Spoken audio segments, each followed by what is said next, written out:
Hi అండి, మా జామకాయలు చూద్దురుగాని రండి. ఈరోజు ఉదయం రెడీ అవుతుంటే త్వరగా మా వారు వచ్చి పిలిచారండి. త్వరగా రా, ఫోన్ తీసుకొని రా చూద్దువు కానీ అని. ఏంటా అని వెళ్తే ఒక జామకాయ పండుది కనపడ్డదటండి తనకి. అది తెంపిచ్చారు. అయితే మా జామకాయలు ఈ మధ్య అంతగా ఎక్కువగా రాలేదండి, వర్క్ నడుస్తూ ఉండేసరికి. ఎప్పుడన్నా కాసినా అవి కోతులు అవి తినేస్తున్నాయి. అయితే ఈసారి ఏం చేశామంటే కొన్నిటికి నేను గ్రోసరీ బ్యాగ్స్ కుట్టించా, చిన్న చిన్నవి బ్లూ కలర్వి.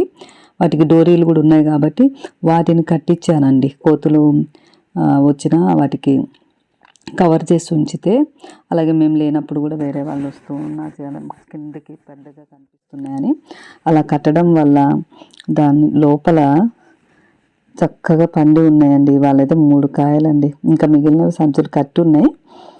ఇవాళ పొద్దున మాత్రం ఇవి చూసిన వెంటనే ఎంత సంతోషమోనండి. సంతోషమే సగం బలం అంటారు కదా. ఈ పండ్లు చూసినాక మా ఇద్దరికి మామూలు ఆనందం కాదండి. చాలా రోజులైంది మేము ఇలాంటి హార్వెస్ట్ చూసి. ఎందుకంటే ఇంతకుముందు బాగా కాసేవి కానీ వర్క్ నడవడం, సిమెంట్ వర్క్ కదండి, కాయలు కొంచెం సరిగ్గా రాకపోవడం, అలా ఒకటే కొమ్మ మిగిలింది జామ చెట్టులో.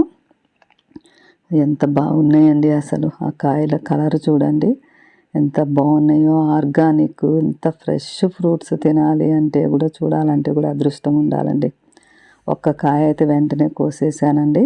నా బ్రేక్ఫాస్ట్కి ఆర్గానిక్ జామ ఎంత బాగున్నాయో కదండి.